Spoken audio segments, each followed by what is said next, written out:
Selamat malam semuanya. Kami dari kelompok D2 yang beranggotakan saya sendiri, Ainul Janib, dan Rizky Ono. Yang kedua dan yang ketiga itu Muhammad Faizin. Pada kesempatan kali ini kami akan membahas tentang pengelasan SMAW yang berisikan tentang pengertian, prinsip kerja dari pengelasan SMAW tersebut, dan jenis-jenis elektroda yang ada di dalam pengelasan SMAW, dan yang terakhir itu pengaplikasian yang ada pada otomotif tentang pengelasan SMAW. Yang pertama itu pengertian tentang pengelasan SMAW. Ya, untuk pengertian dan prinsip ini mungkin dari Mas Rizky Ono atau Mas Muhammad Faizin bisa mengemukakan pendapatnya.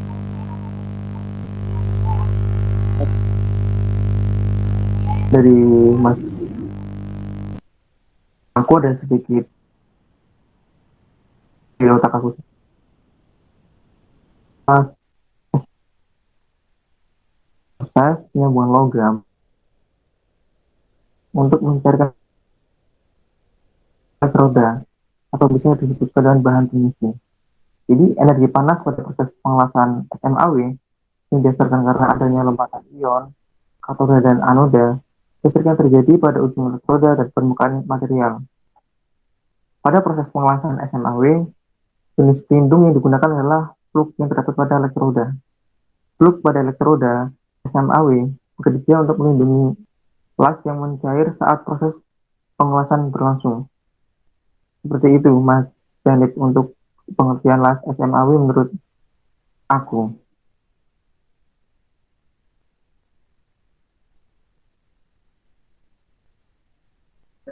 Oke Mas, dari saya sedikit menambahkan ya Mas. Kalau menurut saya, las SMAW itu selain karena dia memanfaatkan listrik dan bisa dibilang kalor itu tercipta dari hubungan singkat antara arus negatif seperti yang dijelaskan di awal Mas Rizky tadi, antara arus positif dari lasnya itu sendiri dari bujur, dan dari untuk ion negatifnya itu dari masanya itu sendiri, karena kan nantinya di las itu selain kita memegang bujurnya juga akan ada semacam massa yang kita tempelkan ke benda yang kita las itu ya Mas. Jadi kalor itu seperti yang dijelaskan Mas Rizky munculnya dari situ, dan kemudian karena ada jarak sekitar kurang lebih itu hampir satu elektroda itu yang menyebabkan antara ion positif dan negatif itu bertabrakan gitu, sehingga menciptakan percikan api gitu, dan itu bisa dimanfaatkan untuk menyambungkan dua alat. Dari saya gitu sih Mas.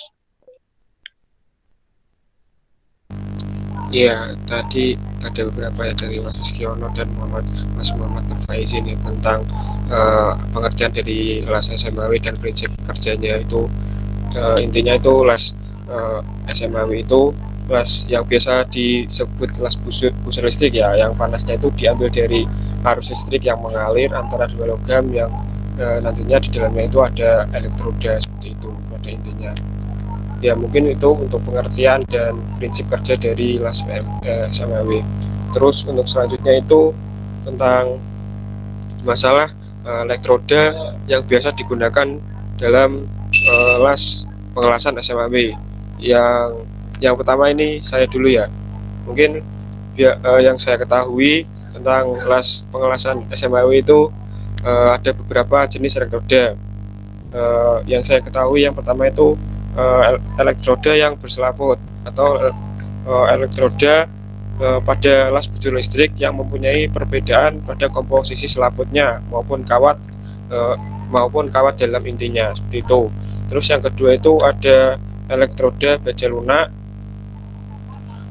Terus ada juga elektroda dengan selaput yang bersebu besi, seperti itu. Mungkin dari mas-mas yang lain ada yang menambahkan untuk jenis-jenis elektroda yang digunakan dalam Saya, pengelasan SMAW? saya ingin menambahkan Mas, Ya, Mas Rizkyono. mungkin saya akan lebih lanjut bagaimana sih atau apa itu baja lunak atau jenis-jenisnya. Jadi pada dasarnya jenis baja lunak itu terbuat dari bahan yang sama. Perbedaannya terletak pada jenis laputnya ataupun vlognya. Jadi baja lunak memiliki proyeksi yang berbeda atau konstruksinya. Yang saya ketahui yang pertama ada tipe E6010 dan E6011. Jadi elektroda ini adalah jenis elektroda selaput selulosa yang dapat dipakai untuk pengelasan dengan penembusan yang dalam. Jadi bisa nyampe ke bagian yang dalam gitu loh. Terus untuk yang kedua ada tipe E6012 dan E6013. Kedua elektroda ini termasuk jenis selaput rutil yang dapat menghasilkan penembusan sedang. Keduanya dapat dipakai untuk pengelasan segala posisi, tetapi kebanyakan jenis untuk yang E6013 sangat baik untuk posisi pengelasan ke arah bawah atau flushdown atau ke bawah gitu loh. Terus yang ketiga ada tipe E6020. Untuk jenis ini bisa menghasilkan penembusan las sedang dan terasnya mudah di lapisan dari lapisan las. Selaput ini mengandung oksigen besi dan mangan gitu. Itu penambahan dari saya Mas Leon Janip. Oke. Mas Rizkyono. Mungkin Mas Muhammad Nur Faizi ada tambahan lagi tentang Iya Mas. elektroda yang Eh, kalau sepengetahuan saya, elektroda itu digunakan juga memperhatikan eh, besi apa atau ferro apa yang akan kita sambung gitu Mas. Yang perlu diperhatikan yang pertama adalah tingkat ketebalan dari ferro tersebut. Ketika notabene kita ingin menyambung besi tersebut, tapi besinya itu ketebalannya tipis, maka elektroda yang kita gunakan juga diameternya kecil gitu Mas. Jadi menyesuaikan. Dan itu pun juga ada standarnya gitu. Dan ketika kita ingin menyambung besi yang tipis itu juga nantinya selain elektrodanya yang disesuaikan juga ampernya juga disesuaikan Mas. Soalnya kalau elektrodanya kecil dan ampernya besar, setahu saya itu nanti malah akan leleh gitu elektrodanya. Lelehnya bukan berarti di sini dalam hal baik ya Mas, tapi malah bisa eh, jadi apa ya? Lasnya itu kurang maksimal karena ampernya terlalu tinggi. Jadi untuk hal-hal yang perlu diperhatikan selain penggunaan elektroda itu juga kita harus bisa mengatur ampernya atau arusnya itu Mas.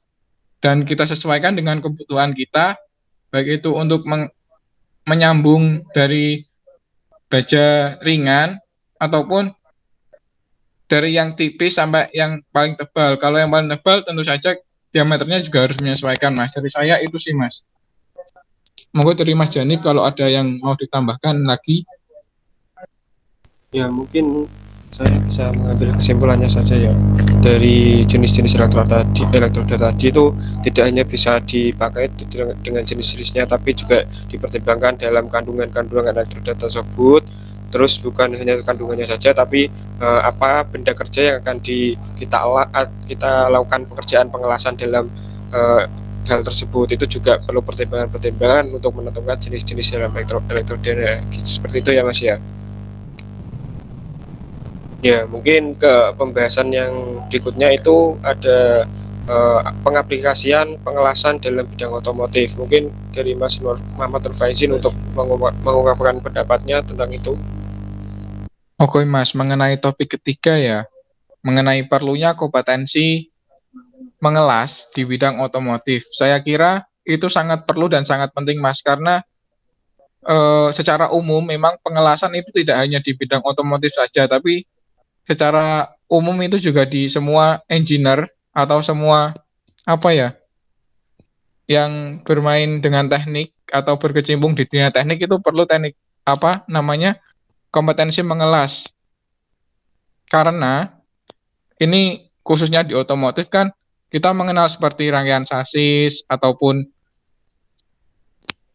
apa ya, rangka dari kendaraan itu sendiri kan juga notabene eh, menggunakan proses pengelasan Thomas.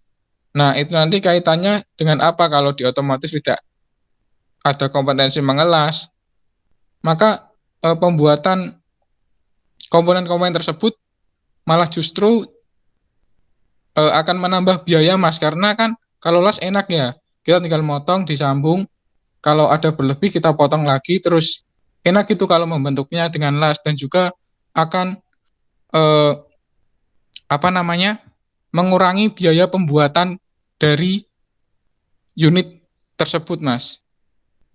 Berbeda halnya jika kita tidak menggunakan sistem las Mas, tapi istilahnya langsung dibuat jadi satu gitu, malah nantinya yang satunya juga di sisi lain kita memerlukan alat baru karena tidak ada sistem penyambungan secara terpisah melalui las, tapi langsung dijadikan satu dalam sebuah alat gitu Mas, dan nantinya juga biaya pembuatannya itu kembali lagi akan membengkak Mas. Menurut saya secara garis besarnya itu sih Mas. Dari Mas Jani atau Mas Rizky mungkin ada yang ingin ditambahkan? Monggo Mas Ya, Rizkyono. Oke. Jadi saya mungkin ada sedikit tambahan berdasarkan apa yang disampaikan dari rekan saya Mas Faizin. Jadi bahwasanya untuk pengaplikasian pengelasan dalam dunia otomotif itu lebih tepatnya ke bagian sasis ataupun bodi. Jadi misalkan untuk sasis sendiri ke bagian ban, terus bagian transmisi itu juga banyak menggunakan sistem las, apalagi di bagian kerangka bodi otomotif. Bisa dibilang itu 90% menggunakan teknik pengelasan untuk penyambungan dan pembentukan gitu. Jadi kalau misal dalam dunia otomotif kurang paham atau kurang skill dalam pengelasan, mungkin sih harus belajar terlebih dahulu untuk bisa mengetahui tentang dunia otomotif ke depannya gitu. Itu tambahan dari saya Mas Janip. Iya, mungkin saya bisa menambahkan sedikit ya untuk kesimpulannya saja. Jadi untuk praktek pengelasan ini bukan hanya tentang pengelasan SMAW, tapi untuk seluruh pengelasan itu sangat penting ya dalam bidang otomotif, karena bidang otomotif itu bisa dibilang tidak bisa keluar dari tentang hal praktek pengelasan, karena semua bidang teknik dan apalagi pada praktek otomotif itu butuh pengelasan, bukan hanya untuk perangkaian tapi juga untuk masalah ekonomisme, untuk agar bisa memanfaatkan barang-barang atau besi yang nanti digunakan dalam prakteknya dalam bidang otomotif seperti itu. Mungkin untuk ketiga materi tadi yang antara pengertian prinsip dan jenis-jenis elektroda, terus pengaplikasian pengelasan dalam bidang otomotif, ada tambahan lagi mas-mas semuanya atau cukup? Oke Mas, dari saya ada tambahan sedikit Mas mengenai pengelasan tadi Mas untuk di bidang otomotif. Misal di lapangan ya terjadi semacam troubleshooting. Troubleshootingnya ini bukan di sistem Mas, tapi di komponennya yang mengalami apa namanya, lasnya bermasalah Mas, komponen yang di lasnya. Nah, ketika seorang mekanik itu dia notabene kan berkecimpung di bidang otomotif, dia tidak menguasai kompetensi mengelas, maka otomatis kan tidak bisa diperbaiki, tidak bisa di maintenance, tapi malah justru akan diganti atau di replace, dan itu juga nantinya berpengaruh lagi selain ke biaya produksi juga ke cost untuk maintenance-nya ini sendiri kan juga malah membengkak dan malah berkali-kali lipat lebih besar. Coba saja kalau apa mekaniknya itu bisa atau menguasai kompetensi mengelas, kan mungkin bisa diperbaiki dengan sistem pengelasan Mas. Jadinya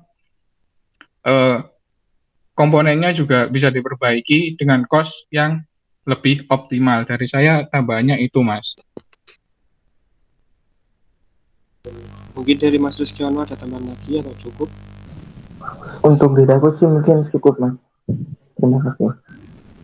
Ya, Mungkin dari saya juga cukup